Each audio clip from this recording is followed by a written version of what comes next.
Austrian Foreign Minister Sebastian Kurz, the leader of the People's Party, talks to reporters after casting his vote in the election in Vienna. Christian Brunner, European press photo agency FRX Shutterstock Berlin. Austria became the latest European country to take a sharp turn right on Sunday, with the Conservative People's Party riding a hardline position on immigration to victory in national elections and likely to form a government with a nationalist party that has long advocated for an even tougher stance. The result puts the 31-year-old foreign minister and People's Party leader, Sebastian Kurz, in line to become Austria's next chancellor after a campaign in which he emphasized the need to strengthen border controls, reduce caps on refugees and slash benefits for newcomers. Much of Kurz's rhetoric echoed positions long held by the Freedom Party, which for decades has anchored the far right of politics in this nation of 8.7 million. With nearly all results counted Sunday night, the Freedom Party was in third place at 26%, but still battling for second with the ruling Social Democrats, who had 26.9%. The People's Party was the decisive winner, at 31.6%. "I'll fight with all my strength for change in this country," Kurz told cheering supporters, many clad in turquoise, the color he adopted to signal a new era for the People's Party after decades of identification with black. There's a lot to do. 2 years after Austria was among the more welcoming nations in Europe for refugees fleeing en masse across the continent, the results revealed just how sour public sentiment has turned.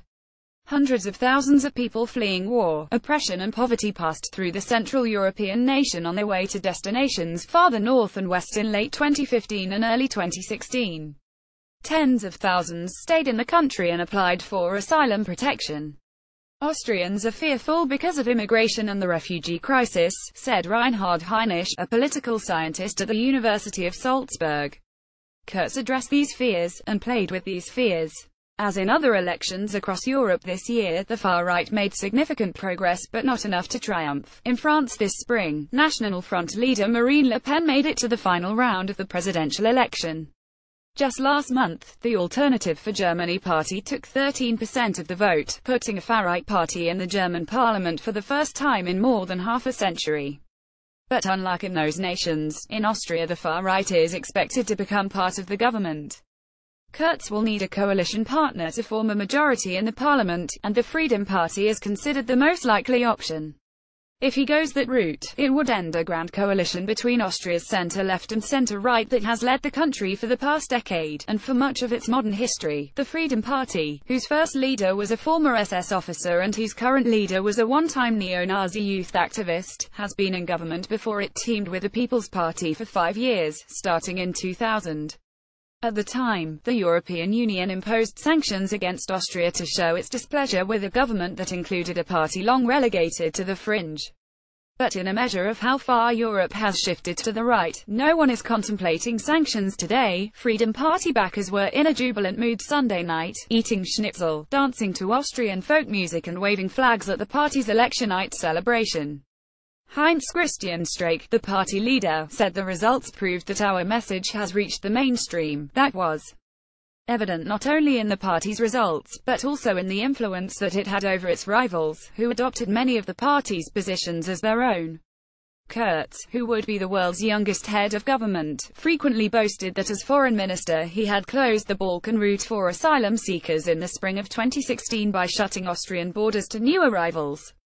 He has promised to pressure Europe to do the same now with the central Mediterranean route, the main path for migrants and refugees seeking to enter the continent. If there's one topic that really dominated the campaign, it's migration and integration, said Sylvia Kritzinger, a political analyst at the University of Vienna.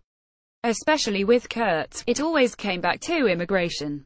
We had very little discussion of the issues beyond that. The Social Democrats, the traditional party of the centre-left, had attempted to shift the debate onto friendlier terrain by emphasizing the robust health of the economy during their decade in government. The party on Sunday appeared to have avoided the distant third-place finish that some polls had projected, with its tenuous hold on second place representing a modest surprise.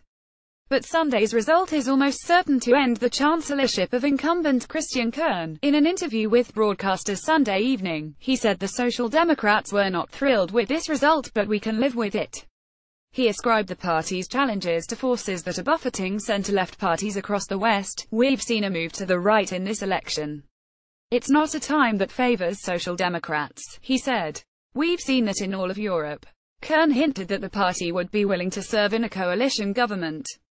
But analysts consider such a possibility unlikely given the rightward tilt of the electorate, as well as the bad blood that developed between the two establishment parties after a scandal involving fake Facebook pages that smeared Kurz and were attributed to a social democratic operative. The elevation of Kurz to chancellor would put another young and charismatic leader at the helm of a European government. After the election of 39-year-old Emmanuel Macron in France, Kurz, though ideologically to the right of Macron, modelled much of his campaign after the Frenchman's.